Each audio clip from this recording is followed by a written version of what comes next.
Dzień dobry, dzień dobry. Wreszcie nie ma takiego strasznego upału, w sensie za oknem jest, ale nie ma tutaj, jest klimatyzacja, jest cisza, jest skupienie, warunki są doskonałe, więc po prostu, tak jak zawsze, pozostaje tylko i wyłącznie krzyknąć. Moi drodzy, witam Was bardzo serdecznie we wtorek, w drugi dzień tego tygodnia, drugi dzień kolejnego tygodnia naszego życia, który, miejmy nadzieję, będzie świetnym tygodniem, a nawet jeśli nie będzie cały świetnym tygodniem, to możemy zawsze zrobić coś, żeby dzisiaj wtorek był świetny. Aczkolwiek dzisiaj cytat nie będzie o tym, żeby było świetnie, tylko będzie pewnego rodzaju trudnym zadaniem do pewnego przyjrzenia się sobie, ale dzięki temu, myślę, coś świetnego może zrobimy. Kochani, jak zawsze na początek, krótki filmik. Dzisiaj będzie bardzo krótki, ale myślę, że bardzo wymowny. Od początku naszego życia są rzeczy, które nas strasznie wkurzają i czasem to się już okazuje w bardzo młodych latach naszego bycia.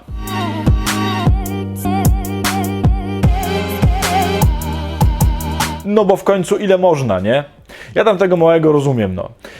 Kochani, chciałbym, żebyśmy dzisiaj, w związku z tym filmikiem, który Wam właśnie pokazałem, zajęli się czymś takim jak gniew, dlatego że o tym dzisiaj będzie cytat, a gniew to jest w ogóle bardzo pożyteczna rzecz.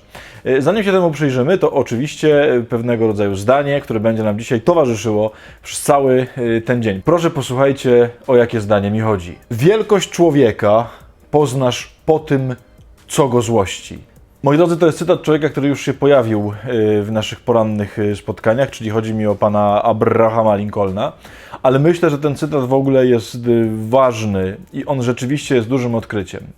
Otóż, moi drodzy, ja zdaję sobie sprawę z tego, że oczywiście nie lubimy się gniewać i nie lubimy się złościć, a oczywiście prawdopodobnie bardziej po prostu nie lubimy tych sytuacji, które wywołują w nas gniew i złość, aczkolwiek myślę, że też nie lubimy w sobie pewnego rodzaju zdolności do gniewu. Tego na przykład, że może nie wszyscy, ale niektórzy potrafimy się strasznie gniewać i potrafimy nosić sobie jakieś urazy, potrafimy być niedobrzy dla ludzi, którzy nam coś wyrządzili, mimo na przykład, że to się już skończyło, a my to ciągle jakoś tam tłamsimy w sobie.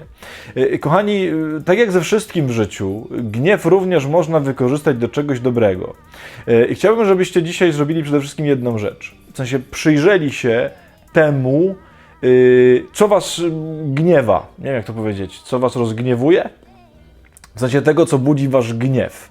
Dlatego, że to jest bardzo ważne rozpoznanie życiowe. Po pierwsze, bardzo warto się przyjrzeć temu, jakie są powody naszych gniewów, co nas wkurza, co sprawia, że jesteśmy bardzo źli na kogoś, na rzeczywistość, na życie i tak dalej. I warto się poprzyglądać temu, co za tym gniewem stoi. Dlaczego? Dlatego, że tak jak w tym cytacie mowa, wtedy zobaczymy, czy jesteśmy kimś wielkim, czy niewielkim. Dlatego, że jeżeli nas gniewają, przepraszam za wyrażenie, pierdoły, jeżeli nas po prostu gniewają rzeczy, nie wiem, powszednie wady ludzi, jakieś tam drobnostki życiowe, zauważycie, że my na przykład potrafimy, nie wiem, kopniemy się tak nogą, nie wiem, gdzieś tam w jakiś róg na przykład ściany i potrafimy się po prostu tak rozgniewać na ścianę, że to się w głowie nie mieści, nie? To tylko pokazuje, że tak powiem, jak mali jesteśmy. Przepraszam, że tak mówię, bo nie chodzi mi o to, żeby was zdołować, ale bardzo warto się przyjrzeć temu, że tak powiem, co jest powodem mojego gniewu. Bo jeżeli powodem mojego gniewu są rzeczy naprawdę ważne, naprawdę wielkie i gniewam się dlatego, że dzieje się jakieś zło, ale takie po prostu straszne zło, tak, to pokazuje, że mamy jakoś tam bardzo wrażliwe serce na ważne rzeczy. Ale moi drodzy, nie oszukujmy się, ogromna część naszego gniewu to są po prostu pierdoły. I to tylko pokazuje, jak małe mamy serca. I to jest pierwsza rzecz, którą warto dzisiaj zauważyć. Nie najważniejsza i nie chodzi mi o to, żebyście źle o sobie myśleli, ale przyjrzyjcie się temu, gdzie ten wasz gniew i jaki ten wasz gniew jest. A po drugie, gniew bardzo często jest, że tak powiem, takim kierunkowskazem na najważniejsze rzeczy w naszym życiu, w naszym sercu. Że jeżeli coś nas denerwuje, tutaj już mówię o takich jakichś tam grubszych rzeczach poważniejszych, to pokazuje często jakby najważniejsze wyznaczniki tego, kim my jesteśmy. Kochani, warto się zastanowić, co nas gniewa. Mówię, tak jak w pierwszej części, po to, żeby w ogóle zobaczyć pewną kondycję swojego serca, ale też po drugie, żeby zobaczyć, co jest ważne w moim życiu. Kochani, bardzo często gniew po prostu może nas nakierować na najistotniejsze wątki naszego życia, na takie rzeczy w naszym życiu, które są najważniejsze i właśnie nimi powinniśmy się zajmować. Nie chodzi mi tu o to, że zajmować się tym gniewem, tylko one nam pokazują, kurczę, w moim życiu, w moim sercu, w moim myśleniu, w mojej głowie, ta właśnie część rzeczywistości to jest cholernie ważna rzecz i dlatego mnie tak tam gniewają różne rzeczy. Czasem jak macie takie zamieszanie, właśnie co ja mam robić, od czego ja jestem, co jest we mnie ważne, co jest mniej ważne, co ja powinienem robić, jakie moje powołanie i tak dalej. Kochani, gniew bardzo często jest dobrym drogowskazem, żeby to zacząć odkrywać.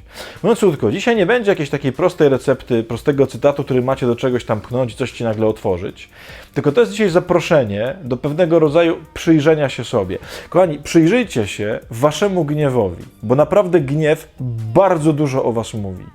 Te emocje, które mamy, one nie są, że tak powiem, bez sensu w nas. My się często tak wkurzamy, nie? Że dlaczego ja mam takie emocje?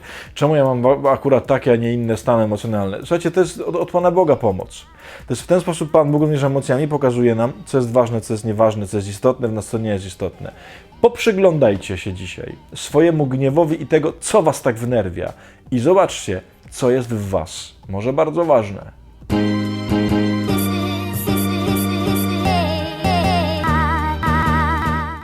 Więc moi drodzy, jak zauważyliście, wreszcie jestem znowu przy łóżku.